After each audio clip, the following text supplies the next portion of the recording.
Hi guys, welcome to the very first podcast for ADHD Ireland, hosted by me, Lauren McBride, or Her Thoughts in Bright Colours on Instagram. I hope we're all well. Over the course of this podcast, we're going to discuss all aspects of ADHD in an honest way, as we have lived with ADHD our whole lives. Some of us were diagnosed sooner than later, and some of us aren't diagnosed formally at all. This gives a wide variety of experiences from all different perspectives. Please listen at your own discretion, as we are coming from a place of personal experiences. Some topics may be sensitive to listeners, so please be advised that our opinions and lives may not directly correlate with your experiences living with ADHD. During these podcasts, people living with ADHD or who have experience with ADHD in their familial, platonic, or romantic relationships will be joining me over Zoom. Thank you to everyone who is and will be involved. We couldn't do it without you. I'm super excited to be hosting this podcast. Thank you to ADHD Ireland for giving me the opportunity to do something that I love. And with that, let's chat.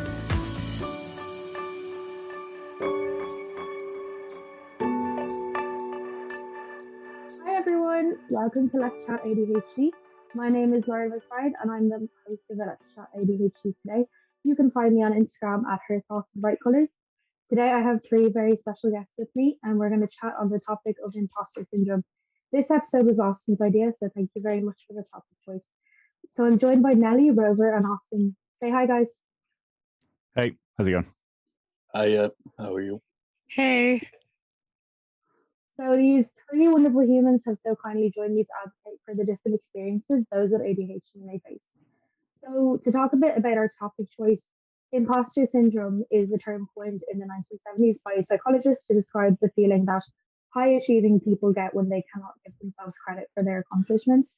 So people with imposter syndrome tend to live fearful that people will recognize that they are a fraud, a feeling that comes when one won't accept in the actual fact it was their hard work that paid off to lead to their achievements. So people with ADHD tend to experience imposter syndrome at a higher rate. A reason for this may be that people with ADHD experience higher shame levels and stronger or higher self-esteem issues in general. People with ADHD also may often mask or hide their struggles from the public, so they may feel that no one actually really understands what it took to achieve what they did, however big or small, or to achieve, things on a current daily basis. For some, it could be doing a bit of assignments. For others, it may be something as simple as showering. For instance, I'd experience imposter syndrome with podcasts or even with my qualifications as a carer. So that's me on a daily basis. And I doubt my confidence all the time. So enough about that. I'd love to hear a bit about you guys' experience with imposter syndrome. So whoever wants to go first, make sure to introduce yourself and say hi. And maybe tell me a bit about the first time you noticed that you were feeling this way, that you were experiencing what later you may have found out was imposter syndrome. Hi, I'm Austin, and I have no idea the first time I felt this way, but I do remember, like I felt kind of this way for a long time. I had no label for it. I didn't really know what it was. I just thought, like the definition says, that you just kind of rubbish everything, and that people are going to find out, and then somehow that's going to expose you, and people aren't going to be friends with you or talk to you or give you a job, or just that constant feeling of, how am I getting away with this for so long? And the kind of, I'm going to make a mistake at every corner. And then anything that does happen, it's all your fault. Like all the world's problems are your fault because you've done this thing, or because you've been living as a fraud. And it was only really kind of since starting to look at what ADHD is, and kind of even just kind of before I was diagnosed, I was going through a bit of a self-diagnosis period, and kind of seeing what imposter syndrome was, and then hearing a friend talk about it and how they'd seen a video on, I think, their Instagram that then resonated with them, and suddenly they realized that this is their experience as well. Is feeling like at any point you're going to be exposed for the fraud you are, that you're not good at anything really, even when objectively you can be great at loads of stuff. Yeah, entirely. I feel like it completely impacts, our daily lives. Whether it's something really small that we may have achieved that day, or something bigger like qualifications, or keeping a house at home. And I feel like we never give ourselves the proper credit for our achievements, which definitely leads to worries that people may actually realize we are who we are, or maybe the inherent feeling that we're bad people. But it does take some realization. And upon hearing the term and hearing about it from your friends, did you find that it made you feel even slightly better?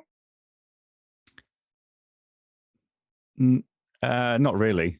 It's one of those things where it's still, I think because I've just been so used to feeling this way like my whole life, it's been quite hard to start untangling those things and kind of not, because I'd be quite a perfectionist when it comes to work, or it's like working on something to the point where it impacts how that thing happens. And it gets to the point where I either don't want to start a project or I don't want to finish a project because I'm worried if I make a mistake, then that there's going to be a bad outcome. So if I don't finish it, I'm not going to make a future mistake, which I haven't made yet. If I don't even start the project, I'm not going to make any mistakes, and nothing bad's going to happen. Even though I totally have the skills and the knowledge to be able to finish something that I was working on, whether that's like a piece of like storage furniture for the house, or like back when I was making self-employed and making videos, I completely had all the skills I needed. I could absolutely do the work. I didn't want to, in case I'd made that mistake and then suddenly, oh well, you know you're not that good. We're not going to give you the work. You're not going to be able to live your life. You know, it has that massive impact. It certainly did for me. I totally relate to your feeling of perfectionism, and maybe what it sounds like is the feeling of being stuck and not being able to start the new projects because you feel that failure may result in either yourself or other people, viewing you differently. And that's really tough. I'm really sorry to hear that that's something that you experience on a daily basis or something you experience a lot. I know that it's super common for us, like I mentioned before with ADHD. I was wondering, Nelly or Rover, do you relate as well to that feeling of perfectionism or the feeling of being stuck? Yeah, Rover Parker here.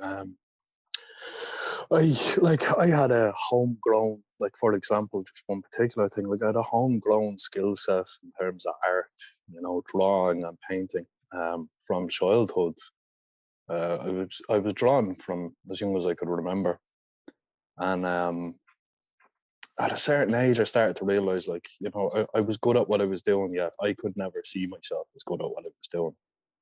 I would have kids like at class like ask me could they pretend that they drew the drawings that I was doing and bring them home and show them to their parents and stuff like that.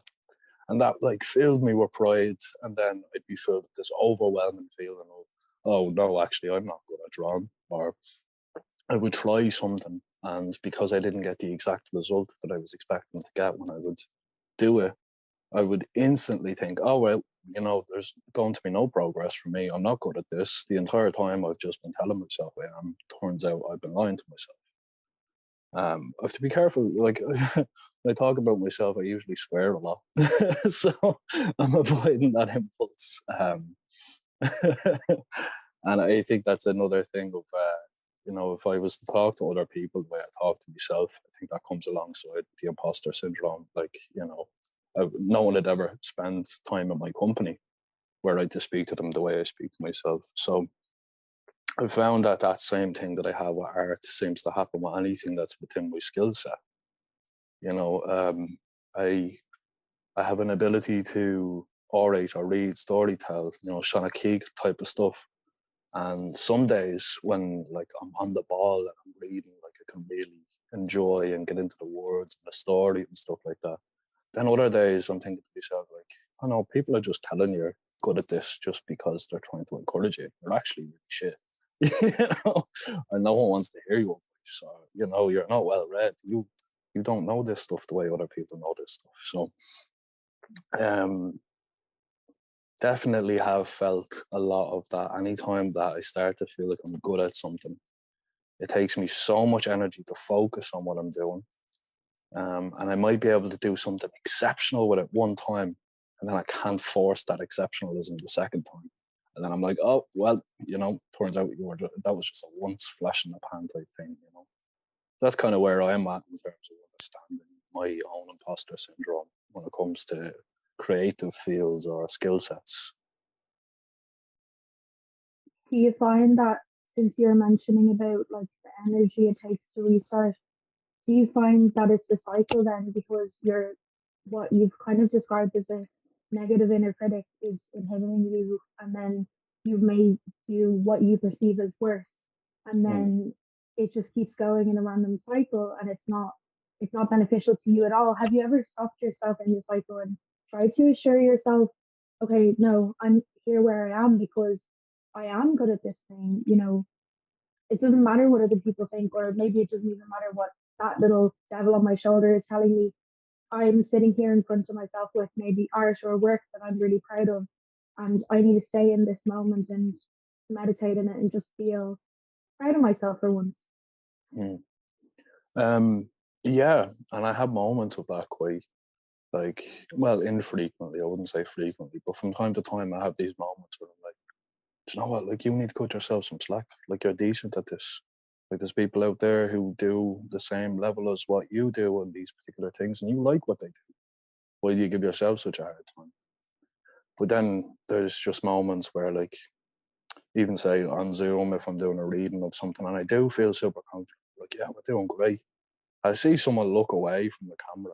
I'm like, oh no, they realize I'm shit. So it's that thing of, like, instantly I'm thrown off this. Like, it feels like positive reinforcement for me, and I don't know if it's just an Irish thing, if it's an ADHD thing, cultural or familial. It feels like I'm putting myself on a pedestal the second I give myself encouragement, and I want to cut myself down straight away, so that what's that thing of, like, the tall nail gets the hammer sort of thing. You don't want to stand out too much, and then on the other hand, I'm screaming to stand out. Big anarchy tattoo on my chest, like, I dress loud. I like that type of thing, but then I also want to hide. So there's the two sides of it. Want to try, want to be exceptional. I try it, maybe I can be exceptional, and then I'm instantly like, no, you're not exceptional, go back in your box. So it's hard to fight that. Yeah, I completely get that. It's all about, talking about these things. Like, we do have to talk about the negatives. I know a lot of people will come onto the podcast and go like, oh no, am I talking too much about the negatives that I'm experiencing? And I'm saying, no, like, the reason that we have this is because it's so important to get out there that we're feeling this way, and, talk about these things. But I want to be a little cheeky and say, you're with Nelly right now in her house or your house or something. I want to hear something positive for you. You and Nelly are obviously friends for a reason, and you probably met either through ADHD Ireland, or how did you meet? Was it, yeah? We met through a literary group that we now co-host together. So I was reading poetry as a guest of hers, and now we do the co-hosts. Well, I'd love to hear a little bit from Nelly about whether she relates to you about what you're saying, and also, does she feel the same way that you do about yourself? Lauren, this is Nelly. I claim the whole island, and I claim the state of Vermont in the States, and maybe probably all of Canada. But I feel that when we talk about imposter syndrome, we're talking about many of the aspects of my ADHD, because the rejections, the RSD that I feel, the otherness that I feel, and especially when it comes to imposter syndrome, I think of everybody else has got this, and I don't get this because it's hard for me. And as I've said before, one of the ways that I've been kinder in my narrative is by saying some things are easier for me than others. And actually, some things are harder for me than they might be for you. And to realize that it's a challenge instead of an impossibility is a way that I try and find a solution to it. But that feeling of fraud, or I'm going to be found out, is really interesting to say. How would a best friend describe you? Like, if you were trying to talk somebody else up, or to tell people what their intrinsic self-worth was about, to say like, okay, here's your friend, and how do they see you? If you're so used to, it's the Ned Hallowell quote that we always talk about. By the time you're 8 years old, 10,000 pieces of negative information And I've said this before in this podcast. I thought my name was No Nell. I thought that was my full name because I heard, don't, oh, no, stop, bad dog, bad child, you know? And so that's such a beautiful question to ask me. How would Rover see himself if it were through my eyes? And obviously, like, like it's about being able to read and about being able to give more aspects of like to have a specific and beautiful lens, which I believe is part of neurodivergence, having a really cool lens into things that maybe other people go, wow, that's not what I was thinking, or that's really worth being in the world. Like, if you weren't contributing, Rover, something of value would be lost. I mean, I guess that's a way to think, to value one's own art or expression, that something like without me in this scenario, something of value would be lost. And so maybe that's a starter, like making sourdough kind of starter, that you can use that as like, there is a value to perspective and lens. And then, then we can get into higher level performative tasks. Like, it was so cool to hear about Austin making videos, seeing things, putting them together, and also going, not everybody can do that. Not everybody has my skill set. Not everybody has my motivation toward.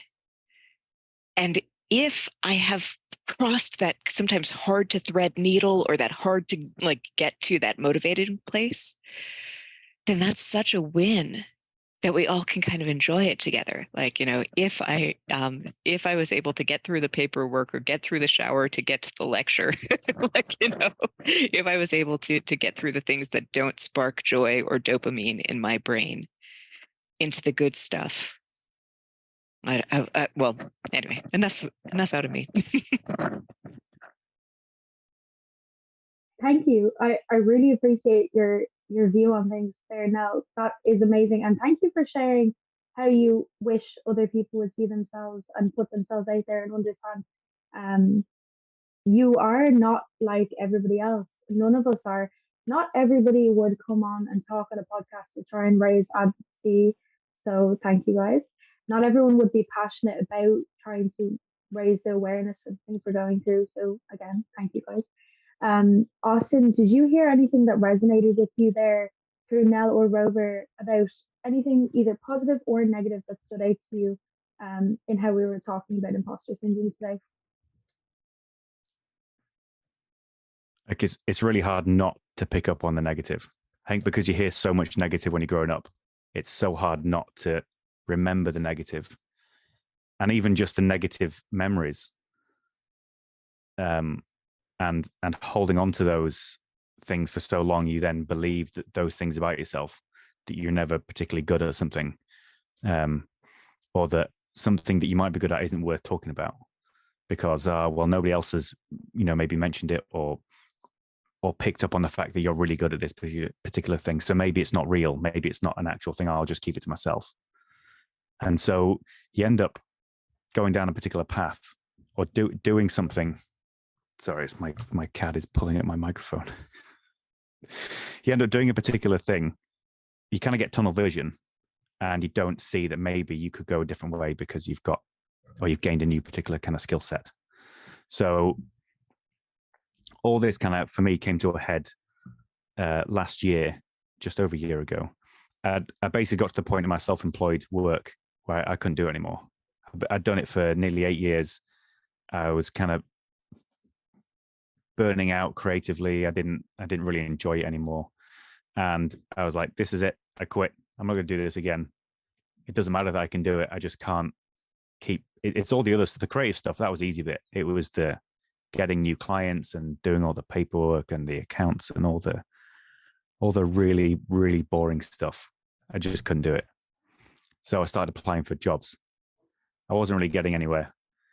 I got one interview Christmas before last, And then last June, I just went over my CV, and I was just like, what's missing from here? And I suddenly realized through all my self-employed work, I had kind of loads of extra skills I'd never listed before on any CV. I just didn't even clock that I had done these things. I just sat down with a friend and said, how do I describe being able to build a website? He says, well, you've done UI design. And I was like, oh, that's interesting. I don't have a qualification. It doesn't matter. You've got experience. A lot of the times people don't care about qualifications. They just want your experience. So I listed all these things. And then like a week later, I applied for a job. And 2 days after that, I got the job. And it was because of, it was kind of, you open your eyes and suddenly you can see everything properly. You've gone up the mountain, you've risen above the clouds. You can see clearly now the way forward. And since getting the job, so that was the other thing. It was kind of a bit of a shock. It was like, oh, you've got this job. It's like, oh, great.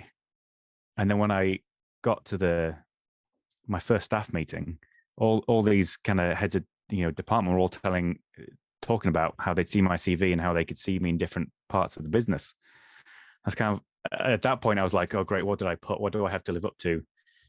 Did I do the classic Joey thing on Friends of saying I could down a gallon of milk in 10 seconds? What have I said that I can do that, can I actually deliver on these things? And that was the clincher, is can I deliver on these things that I say I can do? And the job has been amazing.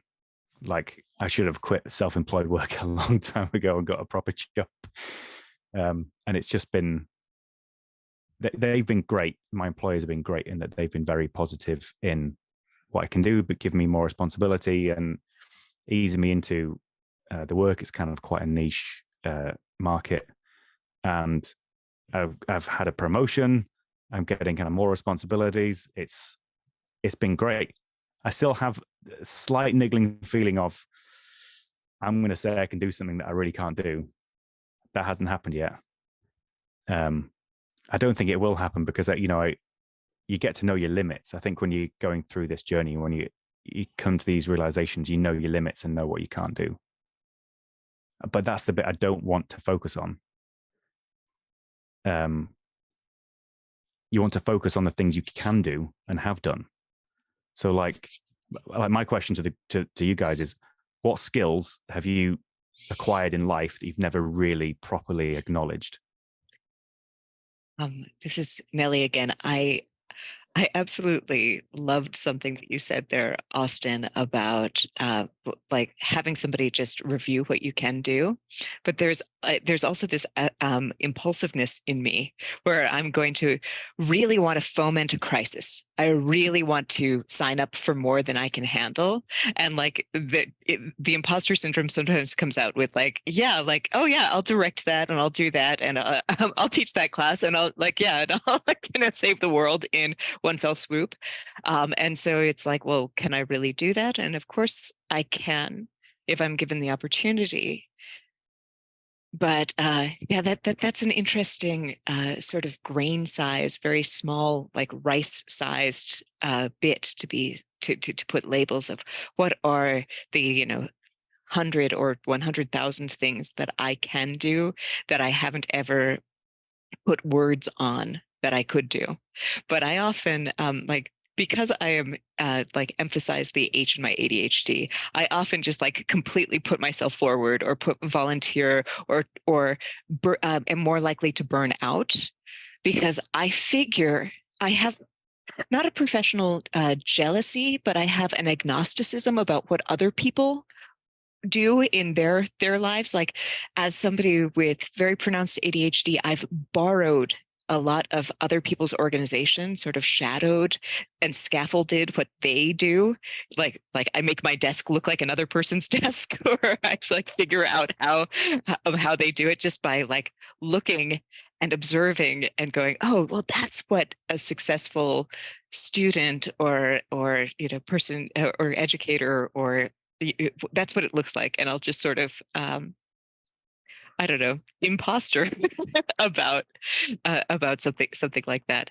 But that's a great question, and I'm going to think about the question of where do I not give myself enough credit, and where is the like panoply, this smorgasbord of choices of things that I am actually good at, but don't give myself the like credit or power. You know, I have a sister who is an actor, and she said to me, can you like, you know, stay out of the drama club when we're in secondary school so that like I can get all the parts and things like that?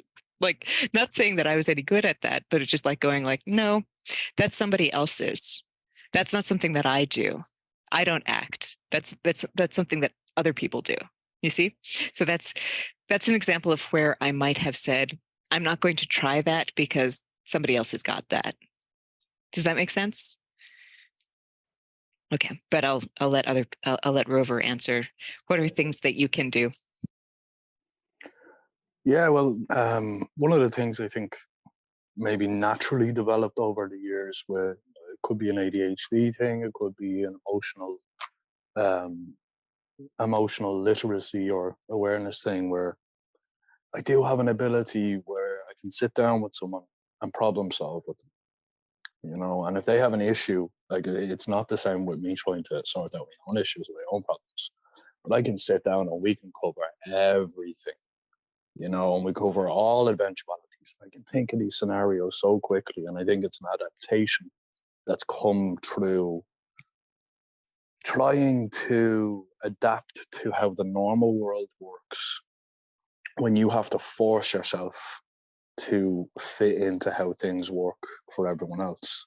So I think it's called masking commonly. And like it was said to me in a group there recently, I thought it was very insightful, was like, because I'm not the hyperactive side of ADHD quite often. I do get the hyperactive from time to time, but not often enough.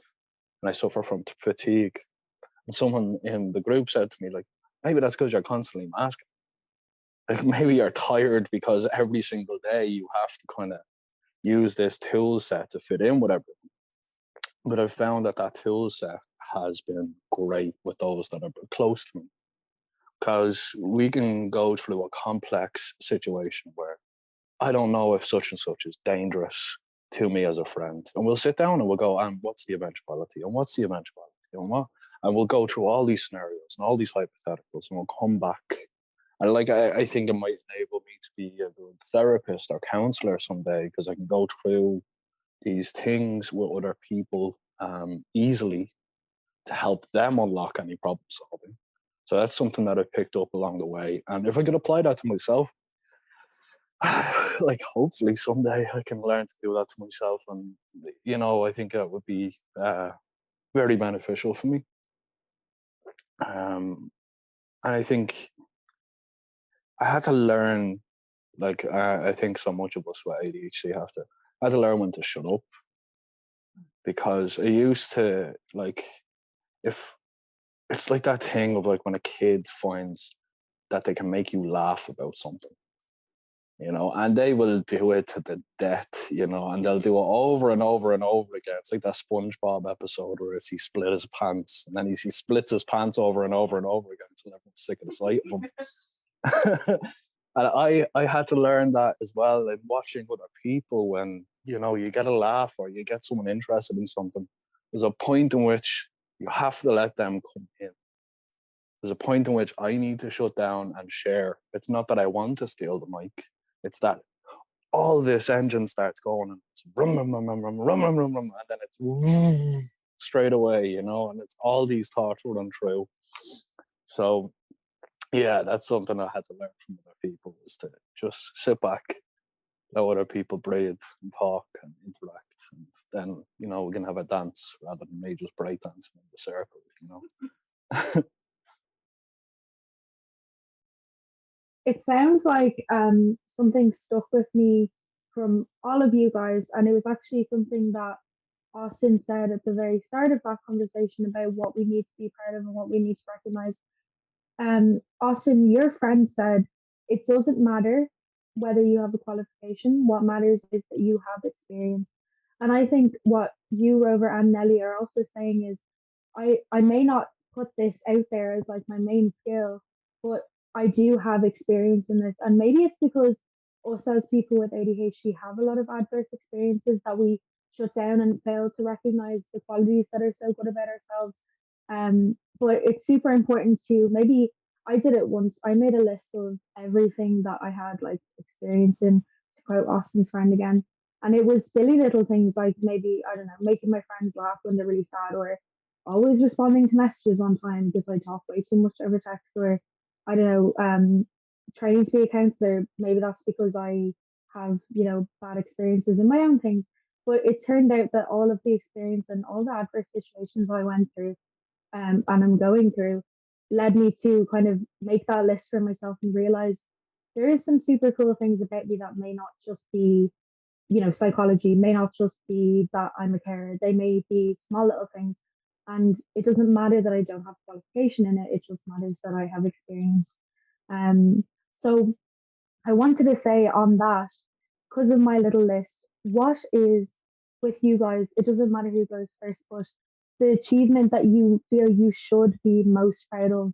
It can be tiny, it can be big, but maybe something that you haven't given yourself the chance to admit, okay, I did that very well, or I do that very well.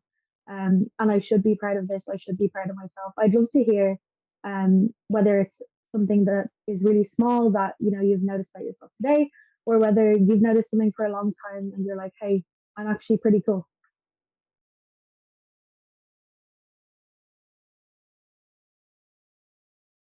Okay, I'll Nelly again. I'll be first to say we're really cool.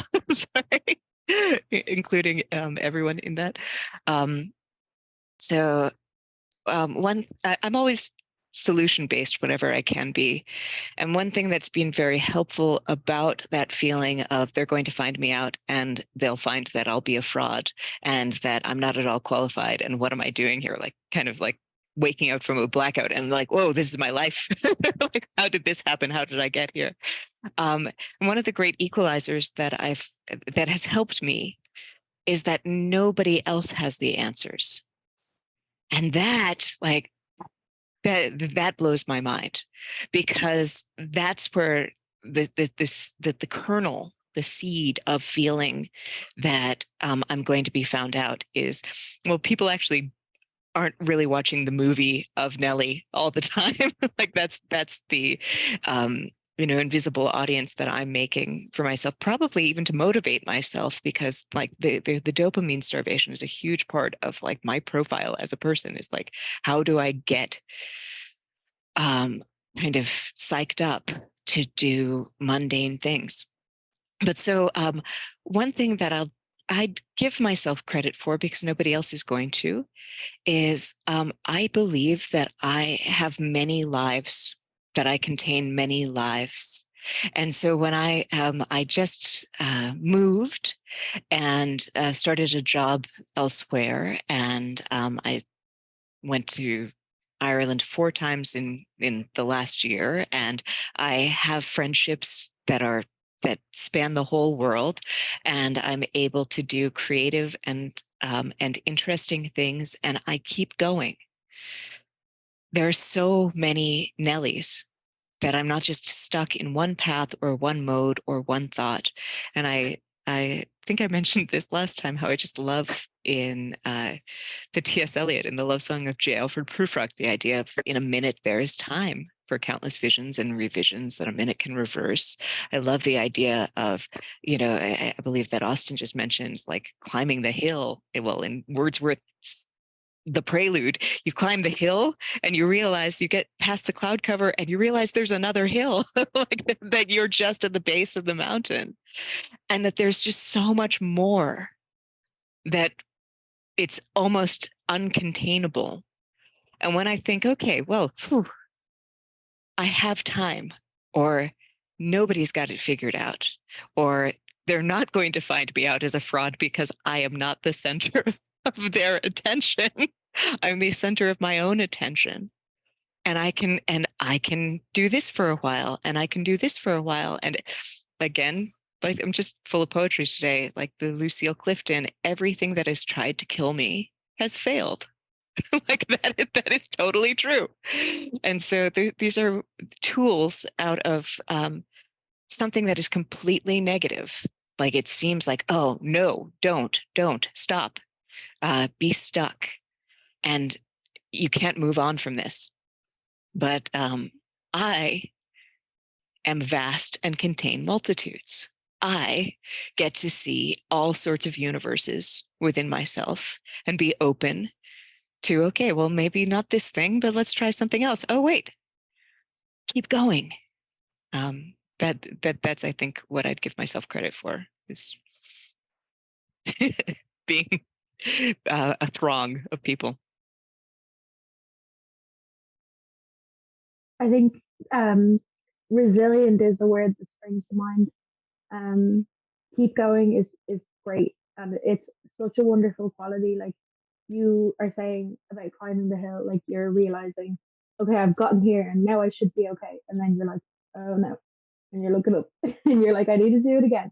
But yeah, there is a multitude of us in our mind. That is such a. I think whatever you said there was so poetic. I am vast. I have a multitude in me or something. That was gorgeous. And it is so true about you, Nelly. Like you just have so many beautiful things about you, so many wonderful things that you come out with, so much knowledge as well. And I think resilience is just one of the great things I could say about you. But it's really nice to hear that you notice that when you are facing adverse situations that you keep going. And you guys? I'm politely waiting for Rover to go next.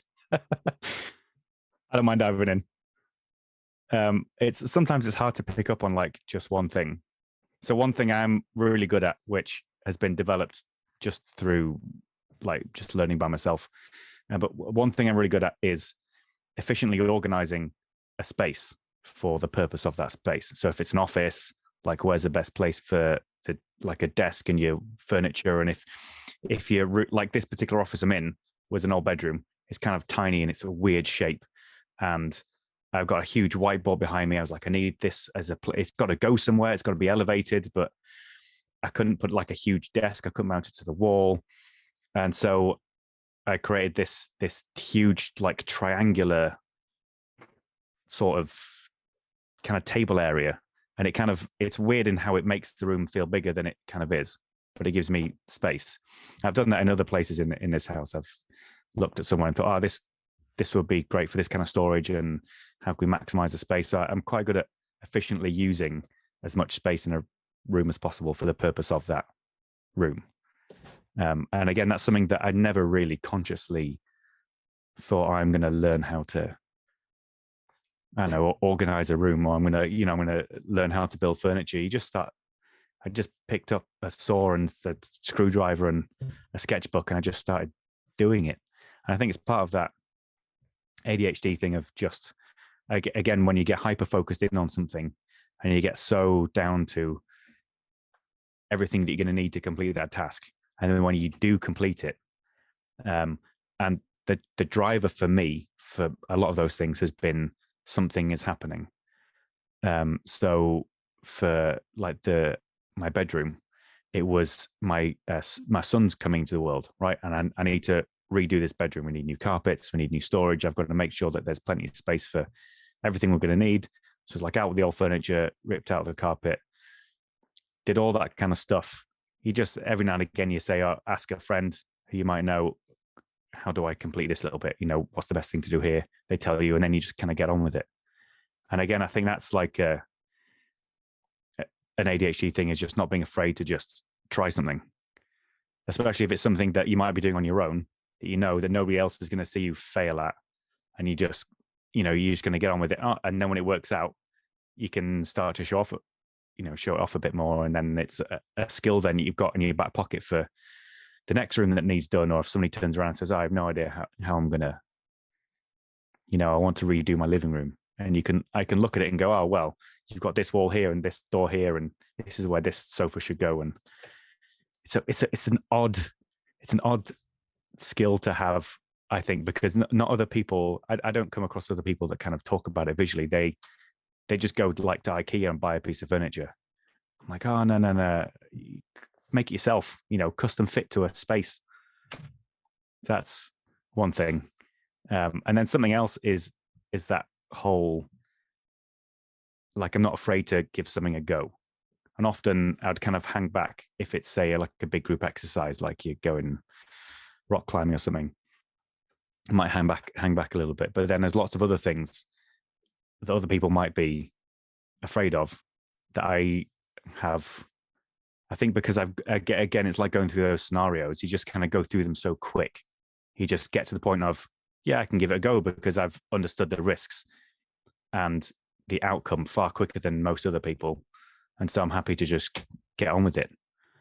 And you suddenly realize when you look back, all the extra little skills you've picked up just through having that kind of attitude, where other people might have hung back and thought, oh, I'm not going to give that a go. I'm not going to try that because I'm worried I might get hurt or I might get a bit mucky or something like that. So, I mean, I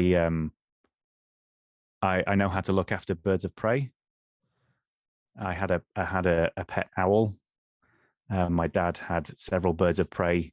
He had as he's an artist. He had them as models for his sculptures, and it's not. I mean, there was even YouTube. YouTube didn't even exist back then. You just kind of. Did we even read a book? No, I can't read a book. Must have talked to someone about it. I can't remember. But he got an owl, and it was like, we have an owl now. Let's get some more. And he just kind of he just did it. He didn't hang back. He just, you fed them the food and you looked after them, and we got a few more, and we had this rescue tawny owl. And I hadn't really thought too much to tell other people about this for ages, but at work we have this like video conference thing called an owl, and when it comes on, it makes a twit twoo. And I went, oh, that's a tawny owl. And my colleagues are like, I went, oh, because I had the pet tawny owl when I was a teenager. And it's just stunned silences. And then you have to explain, again, it's the thing, if you have to, there has to be an origin story for this. And then you have to justify why you had an owl. And so and then 20 minutes go by and your video conference hasn't started. And it's something that you then hang on to those positives, and you then kind of realize, actually, that time period in my life, there might have been a lot of things going on that that weren't good, but then there was that great positive experience for whatever it was, a few months, and I have this extra learned skill. And so if there's ever an injured animal or a bird, or if I decide to get a bird of prey again in the future, it's not something I have to even think about because I have that experience. That's amazing. And also, that's super cool about the owl. I'd say you love the owl, especially if you're an animal person. Austin, I would recommend, and to all of you, before we move on to Rover, I would say you should journal these things down, because, like you were saying, oh, I realized then that this time period in my life was actually really good for me. Sometimes during the day-to-day time, we can forget, a lot of these things, a lot of the experience we have, a lot of the little hobbies or quirks we have, and the good things about ourselves that other people may not be like. Journaling, I would really say journal that stuff down, because it's really nice to remember these sort of little things. And I'm sure the owl was very loved. What about you, Rover? I actually relate a lot to what Austin shared there. But maybe in a different kind of way. Like, I was never good at doing things the given way when it comes to DIY or construction or anything like that. I heard of this process called lateral thinking. So, like, the example that was given to me was that you have a cake, there's loads of people in the room, but there's no knife to cut the cake. And then you get the one ADHD person who comes over with a piece of twine, or comes over, you know what I mean, like a bit of tooth floss. They're able to divide up the cake perfectly using that. So that's kind of how my brain works with these sorts of things. So, like, I have 5 cats back home, and they were made indoor cats. So 5 cats in a house that are indoor, it's mayhem at times. And I was determined to sort out an outside area for them to play in. So I tried to go about it the conventional way. I bought timber, I went down to woodies. I spent stupid amounts of money on very small amount of wood. I was like, there has to be a better way of doing this. And I set it up and it worked, but it just wasn't great. So I sat and I thought and I played with these ideas and these drawings. And then eventually I was like, IKEA. And they had these little shelves, these like garage shelves that are weatherproofed. I was like, And I sat with that idea for a while. And I ended up buying it like 20 or 30 of these garage shelves. I can't remember the exact number. And then putting them all together to create this kind of hotel system of all these shelves, and they were all connected and intertwined and covered in chicken wire. Now the cats have like, I've not seen a cat pen like this before, like it's perfect for them. There's 5 of them, there was 6 of them, and they all had space to go chill and look at birds. And these sorts of things come to me from time to time, or I'll pick it up, like someone will tell me a version of this, and I'm like, okay, and I'll remember that forever. Like I remember this dude who used to do DIY in my ma's apartment for us, and he used to use toothpaste and tissue paper torn up and mixed together to create little filler parts for small holes in the wall. Like that stayed with me since that day, like it's not like filler is difficult to afford, but if you need to do something in a hurry, like, so those sorts of things, lateral thinking, and not going the conventional way about something. So finding solutions that like might not be obvious to everyone else, I do think is almost a superpower of mine, and I'm really proud of it, So when I get a chance to flex that brain muscle, like when I accomplish something with it, So that's where I'm at with that. Amazing. That's so cool. I wish I had a brain like that. Not at all. I relate to Austin's organizing thing, but definitely not the unconventional way. My thing would be cleaning. I'm really good at cleaning. And like not cleaning every day, but like which is so bad, like my house. But anyway, cleaning like in a hyper focusing cleaning for like 6 hours and having a show house and then the next day it goes to shit. But I wish I had that brain. That's insane. That's so cool. And you should congratulate yourself on that like more often, even if it's just, the small things every day. But I wish that I was able to do something cool like that for the dogs. I have a fence outside, um, that they just love to hop over, even though they're small, where they squeeze through little gaps. And I'm like, what could I do that's not just buy another fence? Because I don't have the money for all that wood. But yeah, if you have any recommendations, because like I have no idea what to do. We tried chicken wire, it didn't work. But yeah, no, that's super cool. That's amazing. What kind of things day to day, guys, would you be able to do to reinforce these things in yourself? Like I mentioned journaling already, but I'd love to hear what when you catch yourself in the moment and you hear that negative inner critic that tells you, oh, maybe you don't have the qualification for this, maybe you're not as good as someone else at this, maybe you're not as far along with this as they are. What kind of things would you say to yourself and your little inner critic to kind of calm it? I can jump in real quick on that one. Actually, I found something that was really effective in the past few months, and I have to re-up on doing it again because it kind of trickled off. But speaking to myself like I would do a younger person or a close friend, like, here, kid, we're going to do this, talking like we're a team, me and me. Or listen, bud, it's okay. Like having these affectionate terms for myself in my head really changed how I was talking to myself. So I felt that when I was going to approach a situation that was really difficult, using affectionate or familiar language with myself put me in a mindset where I wasn't like, oh, this brick again. So it was like, I could be my friend, I could be my bud, or I could be that older person giving advice to the younger person who needs a big brother myself in that way. So I liked using that, and it was very helpful. So that's something that going forward I might have to re-encourage myself to do so. Thanks for sharing. I'm sure a lot of people would find that really beneficial. What about you, Nell or Austin? What kind of things would you experience that you find work for you?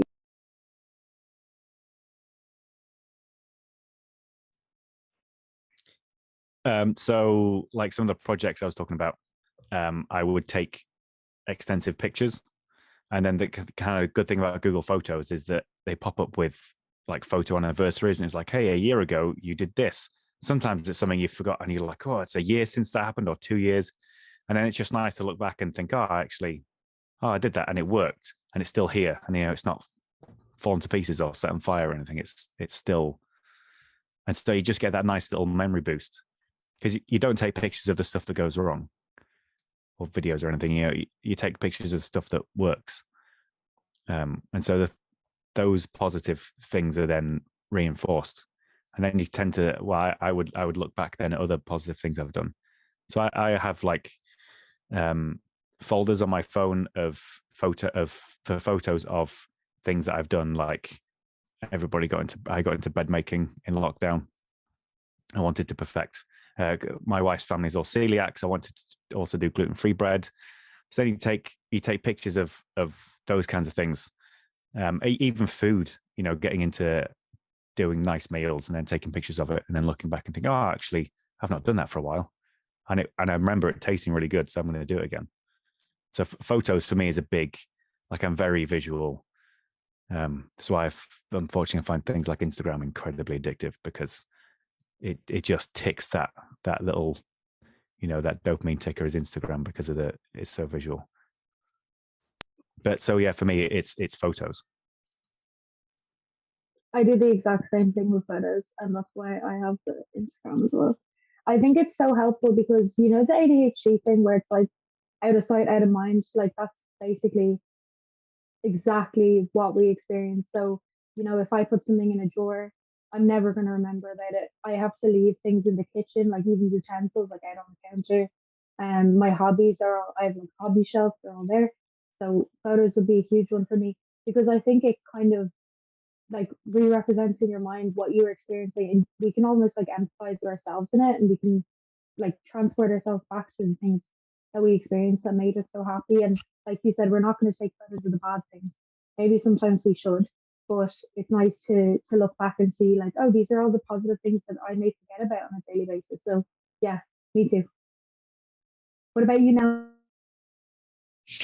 Lauren, I think that that's such a funny thing for me because when you said out of sight, out of mind, I thought about all of the times in the Zoom ADHD Ireland group, how people would just say, oh, this is how you save the chat and how you remember all of the cool things that we talked about.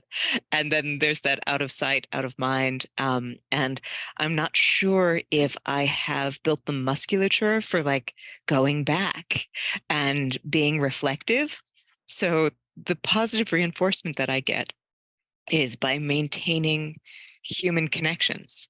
And again, I just wanted to plug ADHD Ireland because, maybe you can be in a WhatsApp chat with other people who have ADHD and just being supportive, just being able to, you had said, what would another person say of you and give you that healthy, happy narrative? And for me, just practicing noticing that in others might be a way of positively reinforcing it in myself. Like sort of like first, let me see it and then let me internalize it. So maybe pictures work the same kind of way. But instantly I felt a little removed when thinking about, oh yeah, another thing that I could practice, like going back through my photos, like trying to be reflective again. I'd have to build that system into something that's already motivating me. And so to get like a wake up text, because here I am, sometimes in Ireland, but in Vermont, it's if I wake up at 5, it's already 10 o'clock in Ireland. So you can already start texting friends and just be like, oh, hey, good morning. What's up? And so staying connected, is that enough of an answer? Or being open to what kind of new challenges or connections or reinforcement there may be. But I do love the idea of there being routines or recognizing that something works and then just trying to go for that again. because the motivation to build a routine. The comedian Mitch Hedberg said, it is as hard to start flossing your teeth as to stop smoking cigarettes.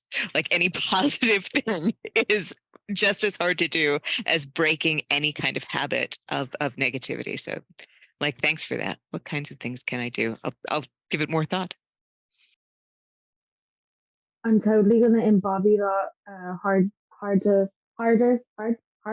to start flossing your teeth as stop smoking cigarettes, because cigarettes have become such a almost positive habit for me. So I totally need to, because I have the confidence to try and reinforce some habits in myself, not flossing, but some other little routine based ones. Because you know the thing that ADHD thrives off routine, but ADHDers cannot have a routine at the same time. So it's a lovely double entendre. But if I can form habits, then I can totally stop smoking cigarettes. So thank you for that one. And thank you so much for your point of view, Nell. It's really beneficial to hear all of you guys' ways to start positively reinforcing these things in your head. Nell, when someone sends me a link to something and they say, you'd love this video, and maybe I'm doing something else, I'd say, yeah, I'll watch it in 5 minutes, and then out of sight, out of mind, it's gone. But, creating that habit routine of going, I'm actually going to turn off the TV for a second and watch this link that someone's thought of me, that someone sent me. Maybe it will benefit me, and creating that little routine of spending the time on those things, because I would get stuck and just focus on the television, can be really beneficial. So thank you for that one. If you guys have any more tips, I'd love to hear them. Otherwise, it was really nice to have you guys all on today. So thank you so much for coming. Does anybody have anything else to add on the topic?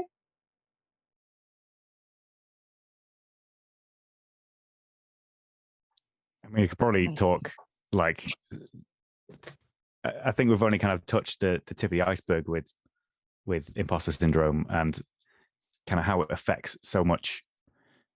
I think it's the perception. It's being self-aware that you're feeling this way, and that it's a thing that you have to deal with. And even that can be oh great, I'm doing it again. I know I can do this thing, but I'm putting this pressure on myself that I can't, and that somebody's going to find out.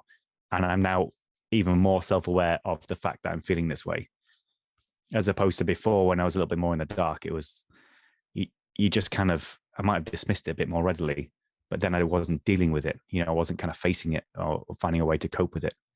Whereas now, kind of haven't quite fully moved away from it kind of having a large impact in my life. That my job has definitely started to help, because I've been able to sit back and think, oh, I can actually do this. I do have this skill set. I can do these things that I've never done before or have no idea. It's that thing of the problem solving and using that as a superpower to do the thing that you're wanting to be doing. So I think for me, like imposter syndrome, although it's only a recent thing that I've found out about, is I found this a lot easier to deal with than other aspects of ADHD, like personally, because I'm now aware of how it manifests itself in my life, and I know ways I can kind of cope with it and deal with it. Completely, Austin. And I think one of the very first thing you mentioned was it's hard to focus on sometimes the positives when there's all the negative experiences. And one of the things you mentioned was childhood. And just to note that while you're saying that imposter syndrome may be one of the easier things to deal with ADHD, it's still very real for you. And once you do notice, and you're not in the dark anymore about what imposter syndrome is, sometimes facing that you have this may bring up a lot from the past. And sometimes it's harder not being in the dark and not being able to shove it down, because you do have to face it, and a lot more comes up that way. But it sounds like you're doing a really good job. And, the most important thing is to keep reinforcing the idea, with your job or with other aspects of your life, that you are capable, and we all are capable, and we all need to give ourselves the credit for the achievements, but to also note that it will be and can be very, very difficult for people with ADHD. So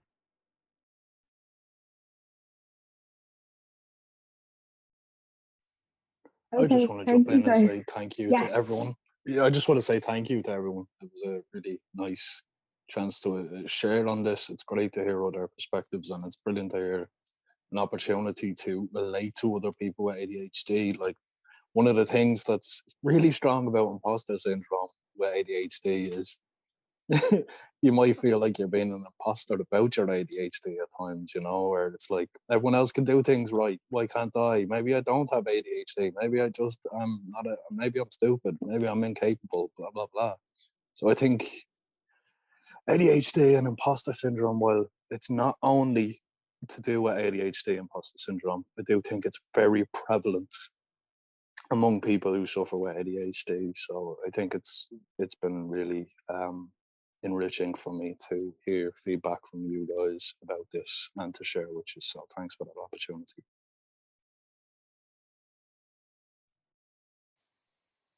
Thank you for sharing, and thank all of you. Thank you to all of you for coming on today. It's been amazing to talk to you about it. It's always so beneficial to talk to everyone on this podcast because I even get, I don't know about you guys, but I get so many insights that, when you're dealing with the disorder, you think, oh, I know everything about myself and the disorder. And then you talk to other people who have maybe similar experiences, but you get so much more of a deeper insight into the reason why you're feeling that way, or maybe something you hear just ticks something off in your brain and you're like, oh my God, okay, that's so beneficial to me. And that's why it's so amazing to have all of you on here to get your insights, and you're really, really helping people out who are listening. So thank you all so much for coming. If anyone has anything else to add before I close, otherwise I will stop recording. Yep. Thanks for having me. Yeah. Thanks guys for sharing. Thank you so much. Be yourself. Everyone else is already taken, says Oscar Wilde. And know thyself, the Oracle of Delphi. So there you go. Thank you. Thank you. So Go to poetic, Yellowstone. Wonderful. Thank you. Thank you for listening to Let's Chat, ADHD Ireland's first podcast hosted by me, Lauren McBride. You can find us on Instagram at ADHD Ireland, and I'm on there too, at Her Thoughts in Bright Colours. We hope you enjoyed this podcast, and we'd love to hear your feedback and opinions on the topics covered each week. Sending positive vibes until we chat again.